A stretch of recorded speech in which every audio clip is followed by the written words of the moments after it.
What's going on, everybody? So it is starting to get freaking cold around here. Oh man, for one, I still need to clean up all this mess here, and that bottle of Angel's Envy got destroyed. But yeah, pretty much just to clean all this mess up. But today, that is not what this video is about. The video is more work on Earl.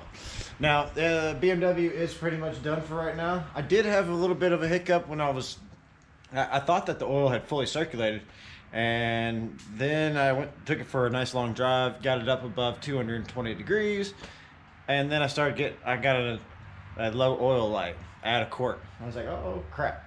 So it took, because I put in 7.5 quarts plus what I put into the filter, into the things themselves. So it's probably 8 quarts, and then so it probably dropped it probably 2 quarts whenever it finally did it. So that was a lot of oil that went up in there. That's crazy. So I ended up having to put a quart in, which now it's perfect. And I'll tell you what though, it's interesting trying to get it up to temp, especially in these winter times. I went out driving all in sport mode and only got up to about like 200 degrees for the oil temp, that is. So, but like I said, this is about Earl. And Earl, poor girl, hold on. She needs to have some coolant put in her because my fingers are cold, so I'm gonna watch out there. I don't want to, like, my fingers are cold. Here, I'm gonna do this so I don't jack up my fingers, possibly. Dang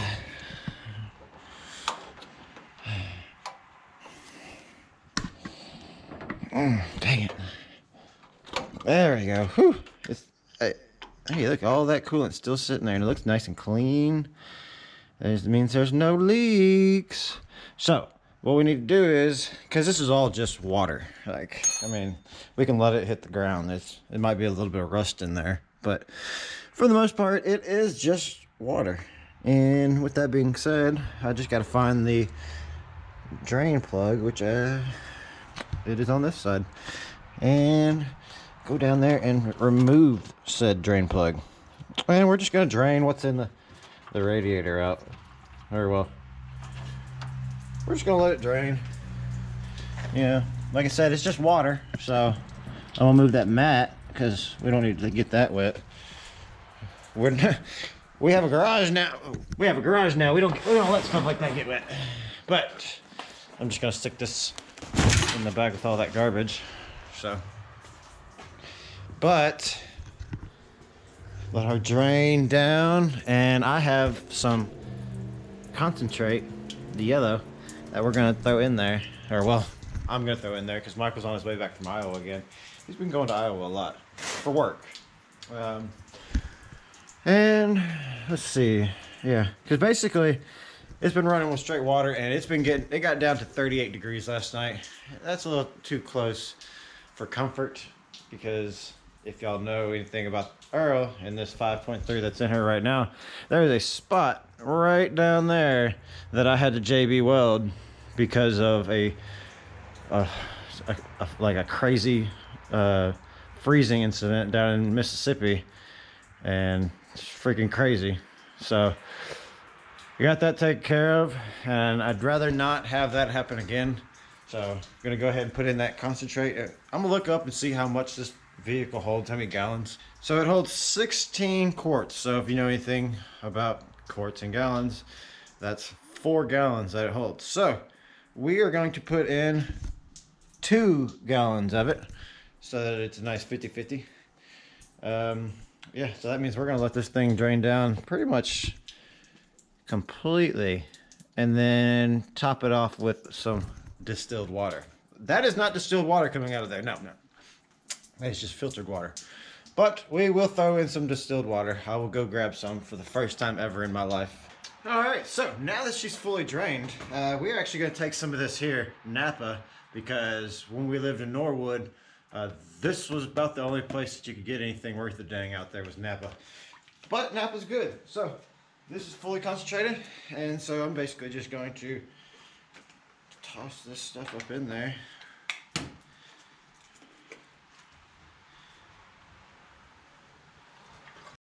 Okay, so one of the things that I sort of forgot to address whenever I had the exhaust off recently was that the O2 sensor actually does not fit the way I have it. And what I actually need to do is try to refit this on the passenger side just a little bit better. So what I'm probably going to do is just go ahead and cut it right about here. And I can just butt it up and weld it in. It's not going to be that big a deal. But I just need to rotate this thing one way or another. And I realized that the moment I went to crank it up to do that over there, which I also noticed this bolt right here. This looks like an exhaust one as well, so I'm wondering if I'm missing one. I'm gonna have to look at that. So, but let's focus on one issue at a time, and that issue is adjusting this. And I still need to finish the cooling, but we need to finish this first before we can actually crank it up, because it had a nice exhaust leak coming out of here. But that's one of the problems with these cheap eBay headers, is that they don't fit well. And one thing I forgot to recommend is an alternative. So that alternative would obviously be long tube headers, because shorties, yeah, they're kind of robbing you a little bit of power anyways. Yes, they are going to be more expensive. You're going to, for the cheapest set, you're going to spend about $300, and that can be a bit pricey, but you don't want to really cheap out. And that's some Hedman and some Float Tech, which aren't really like, you know, top. So like you can look to spend about $800 on some log tube headers. Honestly, it's really easy to do that. Me, I'm probably gonna buy some 300 ones for old Earl. She needs some good ones. But for now though, we're trying to work with what we got. Like I said, so I'm just gonna kind of cut right there with the Milwaukee portable bandsaw. So go ahead and cut that, and we'll see how it fits up underneath there.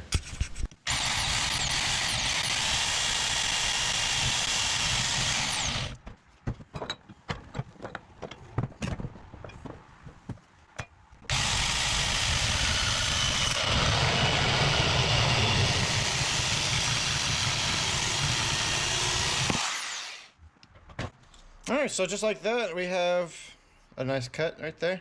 So what we'll end up having to do is we're going to go down there and place this up in there and kind of rotate it where we feel like it could actually mount. And then we'll determine what we're going to do with the rest of this stuff, you know. But we need to clean up all these burrs though first. So Michael actually has a deburr tool, but there we go. Nice and smooth. So I'll do that too, but first we're gonna go check out and see how this is gonna fit any better, because I actually cleaned all this stuff up, and yeah, it's back. One startup, or a couple of startups there, it was not, you know, getting good connection there. So hopefully we can do a better job.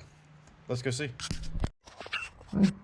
Okay, so that's what we're dealing with right now, and the problem I have is whenever it went up there originally, which is let's see, this is about where it was originally, or that's where it was originally.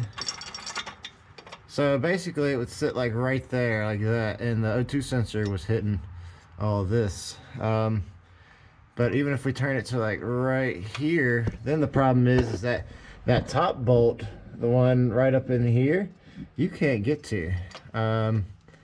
So I mean, even if you turn this all the way right there, then you really don't get up into that thing. And now you've got it right there in line with that, and so you almost have to go right here in order for it to happen, which at that point you can't get anything in there to that bolt. Almost like it's just so hard to do. So yeah, I mean, there's not much you can really do here, but I do need to get it to where it lines up better right here. But man, see, that is gonna suck. All right, well, I'm gonna try to figure this out. Hopefully I can. Okay, so I've realized that when I did that, it was just a little too short. So what I'm gonna add in is just this hilariously small piece of metal. Yes, it is this big. It's just gonna go right in here, and probably right there. I don't think it really matters, but put that there, and then we'll end up adding on the piece that's still connected over there onto there, and it just makes it fit better into the mufflers and everything. It's not so much stress. Hopefully it gives me a little bit more space on putting this bolt in that's somewhere up in this general area. We'll see. I don't think it's going to help me that much, so, but this will help with fitment, and it's not so much stress on the, you know, because it's been rubbing up against the firewall basically, or the footwell, whatever you want to call it. So we're gonna go ahead and weld this on. So got her nice and welded up. Well, somewhat. My welds are getting better. You know, when you have a welder that can physically do the job a lot better, it, you know, it's the way it's gonna be. So what I need to do is go ahead and pop this girl in there. Yeah, I hit her with water, so she should be good and cooled down. So let me go ahead and pop her back in there. That way we can continue on. Okay, so I'm trying to get to that bolt right. You can barely even see it on this. That's how far it is up in there. So my fingers don't reach. So hold on, let me see if I can set you up here. What I'm gonna do is, oh, you got a little fingerprint across you.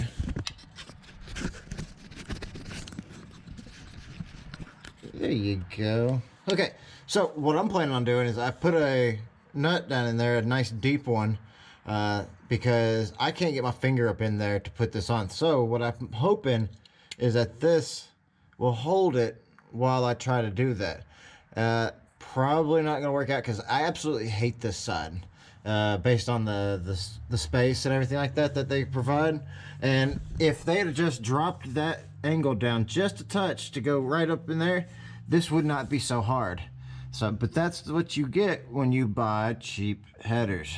Long tubes, they'd come down through here and you'd be dealing with stuff like right up in here, not up in there. So unfortunately, that's what I gotta do.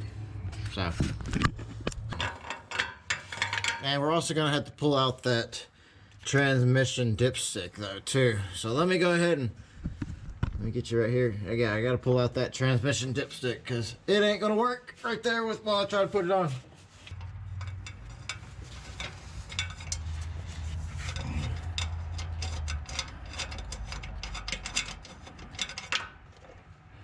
Aha!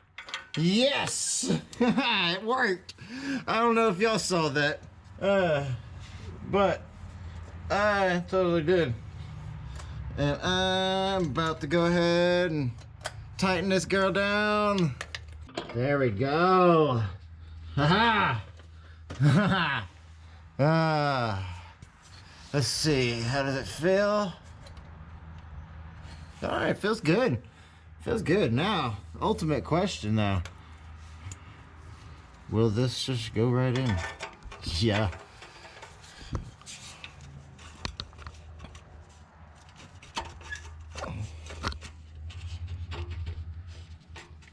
Yep, this is gonna work. I mean, it just barely works, but it works. And there we go. So, this connection for the O2 sensor is actually up top. So I'm going to send this connection up top. Well, okay, try that again. I'm gonna send this connection up top. Hopefully that's up top enough. All right, so that's all for down here. No, it's not, because I still gotta put this clamp on, but after that it'll be all for down here, which ain't gonna take very long to do. But I'm not gonna subject y'all to that. Like I said, all I gotta do is hook up this, but yeah, all I gotta do is hook up that right there, and then I can go back to bleeding the coolant system. Yay! All this just to do that. But hey, it had to be done, to be honest. It just had to.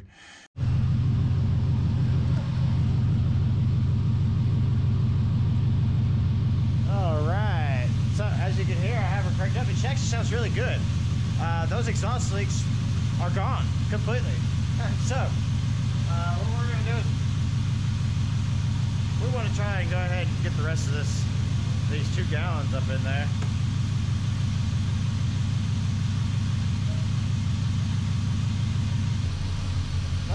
So, it looks like she's good now. Now I need to turn my attention to actually seeing about getting Michael's done, but I'm gonna wait till he gets here and let him deal with his car, because that's his car. But this video is gonna be good. She's getting up the temp. Let's see. No gauges. So yeah, up the temp. Cool. Yeah, that's all right. See you guys later.